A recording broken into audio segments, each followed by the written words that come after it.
گناہ ہے۔ انسان کو ہر عمل کرنے سے پہلے سوچنا چاہیے کہ میرا یہ عمل کہیں مجھے شرک کی طرف نہ لے جائے۔ توحید اللہ کو پسند ہے، اللہ کی توحید کے لیے مارے کھانا یہ اللہ کو بڑا پسند ہے۔ سیدنا بلال حبشی کو دیکھ لیں، اللہ کی توحید کی خاطر مارے کھا رہے، اور اللہ عزت عظمتیں کتنی عطا فرماتے ہیں، شان و شوکت کتنی عطا فرماتے ہیں، چلتے مکہ کی گلیوں میں قدموں کی آہٹ اللہ کی جنت میں آ رہی ہے۔ توحید کی وجہ سے عزت ملی، توحید کی وجہ سے مقام و مرتبہ ملا، اور جب شرک کا ارتکاب کوئی کرتا ہے تو شرک کی وجہ سے اعمال برباد ہو جاتے ہیں۔ مشرکین مکہ جو تھے، یہ نہیں تھا کہ وہ نیکیاں نہیں کرتے تھے، بڑی نیکیاں کرتے تھے، بیت اللہ کے متولی تھے، کعبۃ اللہ کی خدمت کرتے تھے، اور حج کرنے کے لیے جو لوگ دور دراز کا سفر طے کر کے وہاں پہ پہنچتے تھے انہیں پہننے کے لیے تحفے کے طور پر لباس دیتے، ان کو ستو پلاتے، ان کو کھانے کھلاتے، ان کے لیے جو نئی چیزوں کا اہتمام کرتے، نیکیاں وہ بھی کیا کرتے تھے۔ اور میں نے کئی ایسے مشرکوں کا تذکرہ کتب تواریخ کے اندر پڑھا ہے۔ ابو جہل جس کو ہم دنیا میں بڑا فرعون کہتے ہیں، اور حقیقت امت محمدیہ کا فرعون تھا، لیکن اس کی نیکیاں دیکھیں کہ بیت اللہ کی صفائی اپنی داڑھی سے کیا کرتا تھا، یعنی بیت اللہ کا احترام وقار اتنا سمجھتا تھا کہ اپنی داڑھی کے ساتھ بیت اللہ کی دہلیز کو صاف کرنا اجر و ثواب کا ذریعہ اور سبب سمجھتا تھا۔ لیکن اللہ کے ساتھ شرک کیا، اللہ کا شریک بنا لیا، توحید کو اختیار نہیں کیا، وحدہ اللہ وحدہ لا شریک کو تسلیم نہیں کیا، اللہ تبارک و تعالیٰ نے امت محمدیہ کا فرعون قرار دیا۔ تو شرک بہت بڑا جرم ہے۔ دوسرے نمبر پہ اللہ کے پیارے نبی نے فرمایا والسحر، جادو، جادو بہت بڑا جرم ہے، بہت بڑا گناہ ہے، اتنا بڑا جرم اور اتنا بڑا گناہ ہے کہ انسان کو کفر کی دہلیز تک پہنچا دیتا ہے۔ وما کفر سلیمان ولکن الشیاطین کفروا، سلیمان علیہ السلام نے کفر نہیں کیا، کفر تو وہ شیاطین کرتے تھے، یعلمون الناس السحر، جو لوگوں کو جادو سکھاتے تھے، یعنی جادو سیکھنا سکھانا، جادو کرنا کرانا، اس پہ ایمان رکھنا یہ کافروں کا کام ہے۔ اہل ایمان یہ کام نہیں کرتے۔ بڑے افسوس سے یہ بات کہنا پڑ رہی ہے کہ آج ہمارا معاشرہ اسی جادو کی اماجگاہ بن چکا ہے، جادو کی لپیٹ کے اندر آ چکے ہیں۔ بڑے بڑے مذہبی گھرانے وہ بھی تباہ و برباد ہو گئے ہیں، جادو ٹونے جنابی چکروں کے اندر پڑ گئے۔ تھوڑا سا کاروبار بند ہوا، اللہ کی طرف سے ازمائش آئی، یا کاروبار میں اتار چڑھاؤ آتا رہتا ہے، بس فوراً اس نے کہا کہ کسی نے کچھ کر دیا، اب دوڑیں لگ گئی ہیں، جادوگروں کے پاس جا رہے ہیں، ساحر نجومی کاہن فالے نکالنے والے ان کے پاس جا رہے ہیں، جناب میری قسمت کا حال بتا دے، کسی نے کچھ کر تو نہیں دیا، جادو کے پیچھے دوڑے لگی ہوئی۔ اور کئی بار وقت ایسے ہیں کہ یہ فلاں بندہ اس کی دکان بڑی چلتی ہے، اس کا کاروبار بڑا چلتا ہے، اس نے مکان اچھا بنا لیا ہے، جادوگروں کے پاس جائیں گے، مال بھی برباد کریں گے، ایمان بھی برباد کریں گے، وہاں سے جا کر جادو کرواتے ہیں، ان کا کاروبار بند ہو جائے، ان کی عزت جو معاشرے میں بنی ہے وہ ختم ہو جائے۔ جادو ٹونے کرنے کروانے والے یہ کفر کرتے ہیں، کفر کا ارتکاب کرتے ہیں۔ دو حدیثیں اس بارے میں سماعت فرمائیں۔ اللہ کے پیارے نبی نے فرمایا من اتا عرافا، جو بندہ کسی عراف کے پاس جاتا ہے، جادوگر کے پاس جاتا ہے، دست شناش جو اپنے ہاتھ دیکھ کر قسمتیں بتاتے ہیں، فالے نکالتے ہیں، کسی ایسے عراف کے پاس جاتا ہے اور جا کر اسے کہتا ہے میرا ہاتھ دیکھو، میرے قسمت کے بارے میں مجھے بتاؤ، تو یہ بندہ جا کر ہاتھ دکھاتا ہے، اللہ تعالیٰ ایسے بندے کی 40 دن تک نہ کوئی فرضی نماز قبول کرتے ہیں، نہ کوئی نفلی نماز قبول کرتے ہیں، صرف ہاتھ دکھایا اس نے۔ اور دوسری حدیث مبارکہ اللہ کے پیارے نبی نے فرمایا من اتا عرافا او کاہنا، جو بندہ کسی عراف کے پاس، کاہن کے پاس، نجومی کے پاس جاتا ہے اور جا کر اسے اپنا ہاتھ دکھاتا ہے یا اسے کہتا ہے کہ میرے بارے میں بتاؤ، میری قسمت کے بارے میں بتاؤ، میرے معاملات کے بارے میں بتاؤ، وہ جادوگر، وہ کاہن، وہ نجومی وہ آگے سے یہ کہتا ہے تمہارے گھر میں ایسے ہوتا ہے، تمہارے گھر میں ایسے ہوتا ہے، تمہارے معاملات اس طرح کے ہیں، یہ آگے سے اس کی بات کی تصدیق کرتا ہے کہ بالکل ایسے ہی ہوتا ہے۔ اس نے کہا دردیں ہوتی ہیں، یہ کہتا ہے دردیں ہوتی ہیں۔ وہ کہتا ہے خواب آتے ہیں، یہ کہتا ہے خواب آتے ہیں۔ وہ کہتے ہیں پہلے کاروبار بڑا تھا اب اس طرح ڈاؤن ہو گیا، یہ کہتا ہے بالکل ایسے ہو گئے۔ گھر میں اس طرح کے معاملات ہوتے ہیں، یہ کہتا ہے بالکل ہوتے ہیں۔ یعنی اس نے تصدیق کی، وَصَدَّقَهُ، اس نے اس جادوگر قائم نجومی کی باتوں کی تصدیق کی کہ تم ٹھیک کہہ رہے ہو۔ اللہ کے پیارے نبی نے فرمایا یہ وہ بندہ ہے کہ جس نے، جو اللہ تعالیٰ نے امت محمد مصطفیٰ صلی اللہ علیہ وسلم پر شریعت نازل کی تھی، فقط کفر ما انزل علی محمد صلی اللہ علیہ وسلم، اس بندے نے اس شریعت کا انکار کر دیا، اس شریعت کے ساتھ کفر کیا جو اللہ تعالیٰ نے محمد مصطفیٰ صلی اللہ علیہ وسلم پر نازل کی ہے۔ اللہ کی نازل کردہ شریعت جو محمد محمدیہ کے اوپر، آمینہ کے لال کے اوپر نازل ہوئی ہے، اس کا انکار کرنا ہے، کفر کرنا ہے، جادوگر کی باتوں کی تصدیق کرنا ہے۔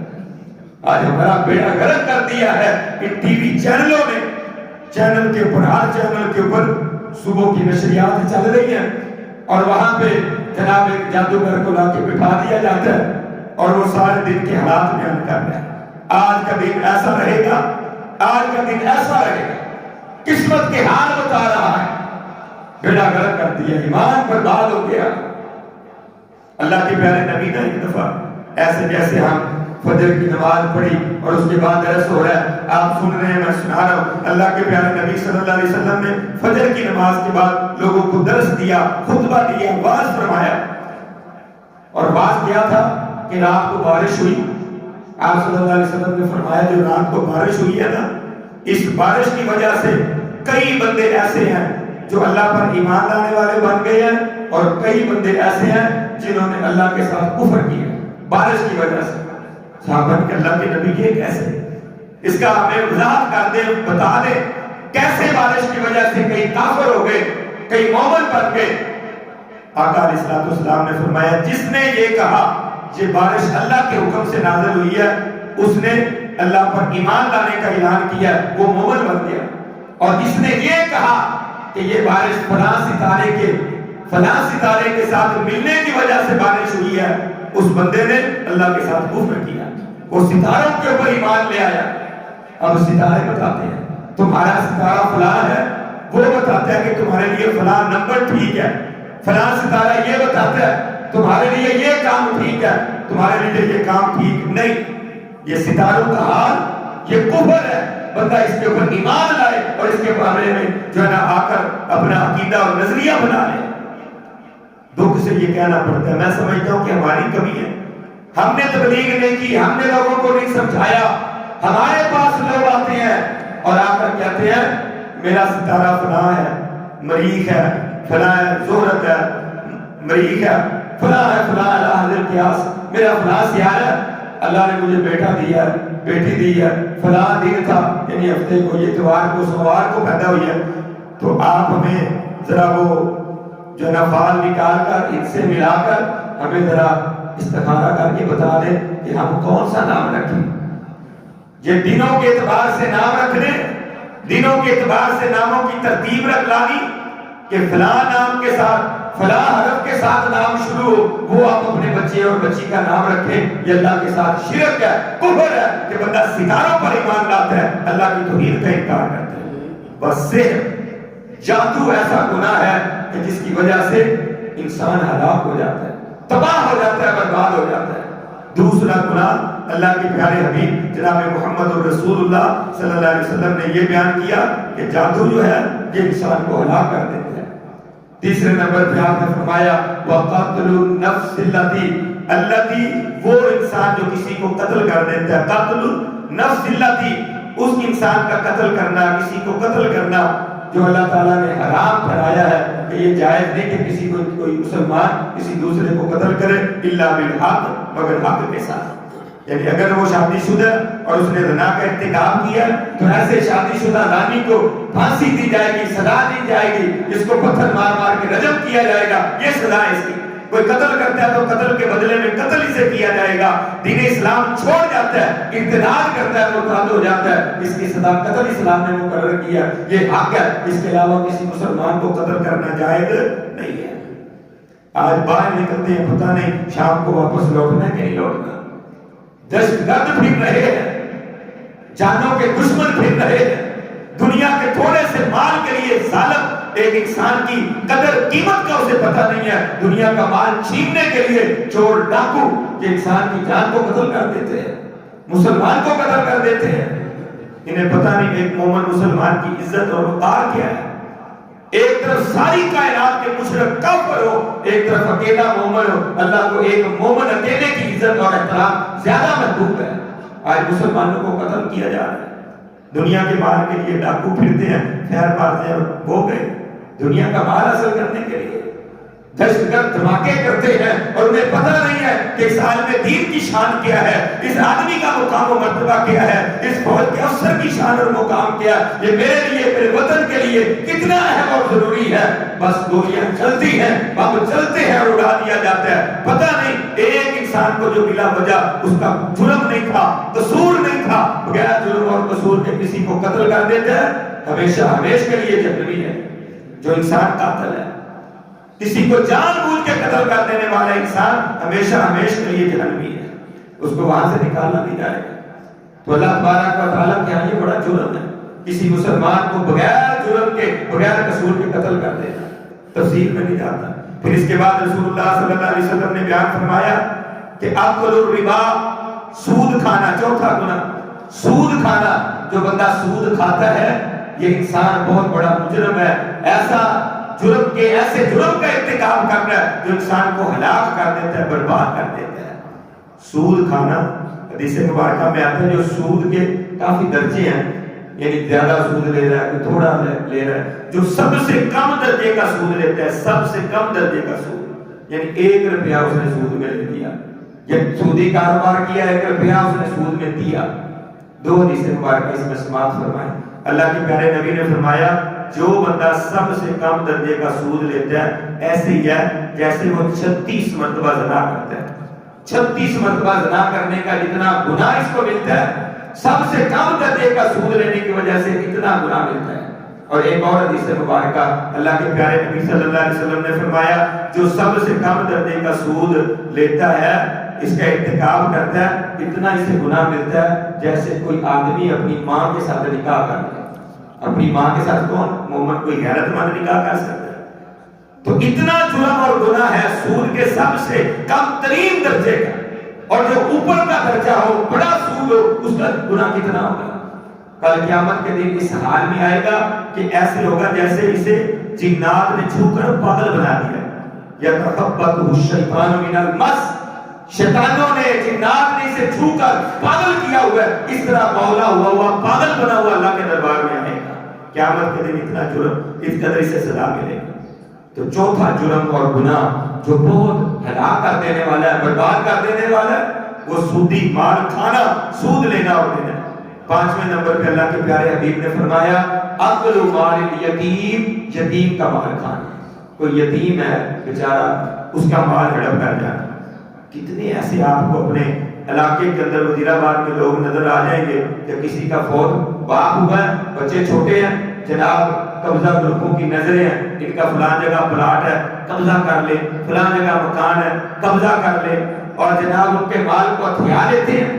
یتیم کا مال کھانا اتنا بڑا جرم ہے کہ اللہ تعالیٰ اس کے باقی اعمال کو بھی برباد کر دیتے ہیں. اور یتیم کا مال کھانے کی وجہ سے یہ انسان ہلاک ہو جاتا ہے, برباد ہو جاتا ہے. رشتہ دار کھا جاتے ہیں مال, چچے کھا جاتے ہیں مال. کیا یہ معصوم بچے ہیں کسی طرح ہڑپ کر دو مال ان کا, وراثت سے حصہ دینے کے لیے تیار نہیں ہوتے. اور بیٹیوں کا حصہ تو یہ مال غنیمت سمجھ کے کھا جاتے ہیں کہ بیٹیوں کا حصہ ہے, بیٹیوں کو ہم نے تو بیاہ دینا ہے, ان کو کچھ دینے کی ضرورت نہیں ہے, وہ بھی یتیم ہے. اگر بیٹا یتیم ہے اس کا مال ہے, اس طرح بیٹی کا بھی حق ہے. اللہ نے بیٹے اور بیٹیوں دونوں کے لیے وراثت میں حصہ رکھا ہے. اگر بیٹی کا حصہ کھاتا ہے پھر بھی اکل مال یتیم ہے, یتیم کا مال کھانا ہے. اگر بیٹی کا حصہ کھانا ہے تو پھر بھی یتیم کا مال کھانا ہے. اس کے بارے میں بھی تفصیل موجود ہے. ایک حدیث مبارکہ جو بندہ یتیم کا مال کھاتا ہے ایسے ہی ہے جیسے اپنے پیٹ کے اندر جہنم کی آگ بھر رہا ہے. جہنم کی آگ بھر رہا ہے. وہ مت سمجھے کہ میں مرغے چرگے کھا رہا ہوں, جناب میں مٹن کھا رہا ہوں, میں یہ کھا رہا ہوں وہ کھا رہا ہوں. بالکل نہیں, وہ دنیا کی یہ نعمتیں نہیں کھا رہا, جہنم کی آگ اپنے پیٹ میں بھر رہا ہے جو یتیم کا مال کھاتا ہے. چھٹا جرم اللہ کے پیارے حبیب کونین کے تاجور جناب محمد الرسول اللہ صلی اللہ علیہ وسلم نے فرمایا وَتَوَلَّى يَوْمَ الزَّحْفِ، لڑائی کے دن جہاد ہو رہا ہے، کافروں کے ساتھ ٹاکر ہے، ادھر کافر ہے ادھر مسلمان ہے، جنگ ہو رہی ہے، جہاد ہو رہا ہے، قتال ہو رہا ہے، میدان جہاد سجا ہوا ہے، میدان جہاد سے یہ فرار ہو جانے والا، جہاد ہو رہا ہے، مسلمانوں کو نقصان پہنچا اس کے بھاگنے کی وجہ سے، میدان جہاد سے فرار اختیار کرنے والا آدمی اللہ تبارک و تعالیٰ کے پیارے حبیب فرماتے ہیں اس کا جرم اتنا ہے، گناہ اتنا ہے کہ یہ آدمی پلٹا ہے، بھاگا ہے، میدان جہاد کو اس نے چھوڑا ہے، ایسا اس کا گناہ ہے کہ اس کے دیگر اعمال کو بھی برباد اور ہلاک کر دے گا، اتنا بڑا جرم ہے۔ آخری ساتواں گناہ جو اللہ کے پیارے حبیب کونین کے تاجور جناب محمد الرسول اللہ صلی اللہ علیہ وسلم نے بیان فرمایا، ہمارے معاشرے کا یہ حصہ ہی بن چکا ہے۔ کون سا گناہ؟ قذف المحصنات المؤمنات الغافلات، کہ آدمی کسی پاک دامنہ عورت کے اوپر، مومنہ عورت کے اوپر، نیک صالح عورت کے اوپر الزام لگا دے، فلانی عورت تو ہے اس طرح کی، اس کے اوپر جرم، ارتکاب، گناہ کا، برائی کا الزام لگانے والا انسان، وہ مرد ہو یا عورت ہو۔ آج ہماری زبانیں کھل جاتی ہیں، وہ فلاں رات کی اس ٹائم باہر نکلی تھی، اس ٹائم وہ فلاں بی بی آ رہی تھی، الزام لگا دیتے ہیں۔ جب تک آپ کے پاس گواہ موجود نہیں کسی کے اوپر الزام نہیں لگایا جا سکتا۔ آپ کسی کے بارے میں یہ نہیں کہہ سکتے کہ ایسی ہے یہ ویسی ہے، آج ہماری زبانیں کھل جاتی ہیں۔ اللہ کے پیارے حبیب نے ارشاد فرمایا قذف المحصنات، پاک دامنہ عورت پر الزام لگانا، مومنات بھی ہے اور صالحات بھی ہے، پاک دامنہ صالح مومنہ عورت کے اوپر الزام لگانا اتنا بڑا جرم ہے، اتنا بڑا گناہ ہے کہ جس کی وجہ سے اللہ نیکیوں کو بھی برباد کر دیتے ہیں۔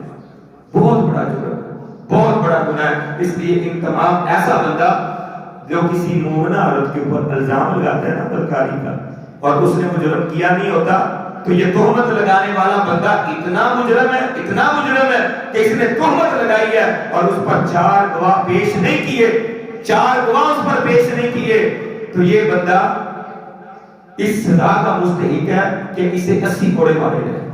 اس کی سزا ہے 80 کوڑے، قذف کی سزا 80 کوڑے، اسے 80 کوڑے مارے جائیں کہ اس نے کسی کے اوپر الزام لگایا ہے اور اس پر گواہ پیش نہیں کر سکا۔ اور پھر دوسرا اس سے بڑا اس کے لیے سزا والا معاملہ کیا ہے کہ ایسا بندہ جو کسی مومنہ پاک دامن عورت پہ الزام لگاتا ہے اور گواہی پیش نہیں کر سکتا، ایسا بندہ اس کی آئندہ کبھی بھی کسی معاملے میں گواہی قبول ہی نہیں کی جائے گی، اس کی گواہی کو مانا جائے، بے اعتبارہ بندہ ہے، اس کا کوئی اعتبار نہیں، شریعت ایسے بندے کی گواہی کو قبول ہی نہیں کرتی۔ ذرا سوچے تو صحیح، ہمارے گھروں کا کیا حال ہے؟ کیا ہمارے گھروں میں ایسے نہیں ہو رہا؟ ہر گھر میں یہ معاملات اٹھے ہوئے ہیں، ساس بہو پہ الزام لگاتی ہے اور بہو جناب گھر کی دوسری عورتوں پہ الزام لگاتی ہے، اور جناب ادھر بھابیاں الزام لگا رہی ہیں، ادھر بھائی الزام لگا رہے ہیں، رشتے دار ایک دوسرے پہ، چھوٹا سا معاملہ ہوا، چھوٹا سا معاملہ گھر میں جھگڑا ہو گیا، اب سارے گھر کا رخ اس عورت کی طرف ہو گیا، بہو کے اوپر الزامات کی بچھاڑ کر دی۔ یہ ہے ہی اچھی نہیں، قذف، الزام، تہمتیں لگانا شروع کر دیتے ہیں۔ جہاں پہ آپ نے اس کی عزت کو تاطار کیا ہے، یاد رکھیں آپ بھی اللہ کے ہاں عزت والے نہیں رہے، آپ کی عزت بھی ختم ہو گئی۔ اللہ آپ کی گواہی کو قبول نہیں کرتا، اللہ آپ سے اتنی نفرت کرتا ہے۔ تہمت لگانے والا انسان اللہ تعالیٰ اس کے اعمال کو بھی برباد کر دیتے ہیں، یہ ہلاک کر دینے والے عمل ہے۔ آئیے میرے پیارے بھائیوں، بزرگوں، دوستوں، ہمیں چاہیے کہ ہم جہاں چھوٹے چھوٹے گناہوں سے بچتے ہیں، ان بڑے گناہوں کے بارے میں بھی اپنے آپ کو بچائیں تاکہ ہمارے اعمال محفوظ ہو جائیں۔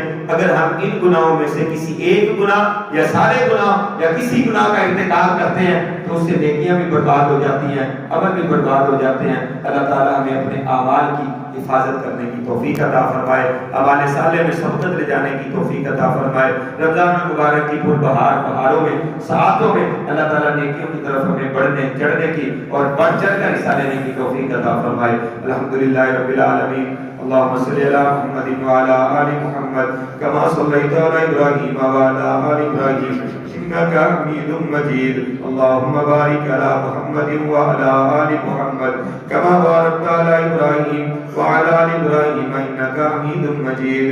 ربنا آتنا في الدنيا حسنة وفي الآخرة حسنة وقنا عذاب النار. ربنا ظلمنا أنفسنا وإن لم تغفر لنا وترحمنا لنكونن من الخاسرين. أذهب البأس رب الناس واشف أنت شافي لا شفاء إلا شفاؤك شفاء لا يغادر سقما. يا حليم يا كريم اشف مرضانا ومرضى المسلمين شفاء كاملا عاجلا يا ارحم الراحمين. اللہ جتنے تیرے بندوں نے تیرے آگے ہاتھ پھیلا رکھے ہیں اللہ میں سے جو بیمار ہے اپنی رحمت سے صحت عطا فرما. اللہ ہماری روحانی جسمانی ہر طرح کی بیماریاں دور فرما. اللہ جتنے ہمارے عزیز پیارے رشتہ دار اللہ دوست احباب بہن بھائی اللہ جو بیمار ہیں میرے مولا کریم اپنی رحمت سے صحت عطا فرما. اللہ گھروں میں ہیں تب بھی اسپتالوں میں ہیں تب بھی اللہ کی رحمت سے صحت کاملہ عاجلہ عطا فرما. اے میرے مولا کریم بڑے گناہگار ہیں خطا کار ہیں عصینا فرمان ہیں اللہ اپنی رحمت سے ہمارے گناہوں کو معاف فرما. اللہ ہماری خطاؤں کو معاف فرما. اللہ ہماری سیئات سے صرف نظر فرما. اے میرے مولا کریم ہم جیسا گنہگار کوئی نہیں اللہ تجھ جیسا بخشن ہار بھی تو کوئی نہیں. اللہ اپنی رحمت سے ہمارے گناہوں کو معاف فرما. اللہ ہماری خطاؤں کو معاف فرما. اللہ جو گناہ ہم نے بڑے بڑے کیے چھوٹے چھوٹے کیے ہمیں یاد ہے یا بھول چکے ہیں اللہ تجھ سے تو کوئی بات مخفی پوشیدہ نہیں ہے. اللہ اپنی رحمت سے ہمارے سارے گناہوں کو معاف فرما. اللہ سارے گناہوں کو معاف فرما. اللہ آئندہ گناہوں کی زندگی سے ہجرت کر کے نیکیوں والی زندگی میں آنے کی توفیق عطا فرما. اللہ نیکیاں کرنے کی توفیق عطا فرما. اللہ ہمارے صالح جو ہم کرتے ہیں ان کو محفوظ رکھنے کی ان کی حفاظت کرنے کی بھی توفیق عطا فرما. اللہ جو تیرے بندے روزے رکھ رہے ہیں اللہ جو تیرے بندے روزے رکھ رہے ہیں رات کا قیام کر رہے ہیں اللہ ہمارے روزے اور قیام اللیل قبول فرما. اللہ جو تیرے بندے قرآن پڑھ رہے ہیں ذکر اذکار کر رہے ہیں اللہ غریبوں مسکینوں کے ساتھ تعاون کر رہے ہیں سحری افطاریاں کروا رہے ہیں اللہ سارے نیکی کے اعمال اپنے دربار میں قبول و منظور فرما. اللہ تمام اعمال کو قبول و منظور فرما. اللہ یہ تیرا گھر ہے اپنے گھر کو آباد فرما. اللہ جو تیرے گھر کو آباد کرنے کی کوشش کرتے ہیں اللہ تو ان کے گھروں کو آباد فرما. اللہ اس مسجد کی انتظامیہ اللہ اس مسجد کے خطیب صاحب اللہ اس مسجد کے امام صاحب اللہ اس مسجد کے نمازی اللہ اس مسجد کے معاونین اللہ اس مسجد سے محبت کرنے والے محبین اللہ سب کو دنیا آخرت کی خیر و بھلائی اور برکت عطا فرما. اللہ دنیا اور آخرت کے فتنوں سے محفوظ فرما. اللہ دنیا آخرت کی خیر اور بھلائی عطا فرما. اللہ جو کچھ مانگا ہے اپنی رحمت خاص سے عطا فرما. اللہ جن بڑے بڑے گناہوں کا مہلک گناہوں کا تذکرہ کیا گیا اللہ ان میں سے اگر کوئی گناہ ہمارے اندر موجود ہے یا کسی گناہ کا کوئی حصہ ہمارے اندر موجود ہے اللہ اپنی رحمت سے ہمیں اس کو چھوڑنے کی توفیق عطا فرما. اللہ اپنی رحمت سے مہلک گناہ جو ہم کو چھوڑنے کی توفیق عطا فرما. اللہ نیکیاں کرنے کی توفیق عطا فرما. اللہ جو مانگا ہے اپنی رحمت سے عطا فرما. اللہ جو مانگنا چاہیے تھا نہیں مانگ سکے اے مالک اپنی رحمت سے بن مانگے ہی عطا فرما. اللہ مانگنا نہیں آتا مانگنے کا طریقہ سلیقہ ہی نہیں آتا اللہ تیرے بے ڈھنگے سے بندے ہیں یہ ٹوٹے پھوٹے الفاظ اپنے دربار میں قبول و منظور فرما. اللہ نجات کا ذریعہ اور سبب بنا. ربنا تقبل منا انك انت السميع العليم. سبحان ربك رب العزة عما يصفون وسلام على المرسلين والحمد لله رب العالمين.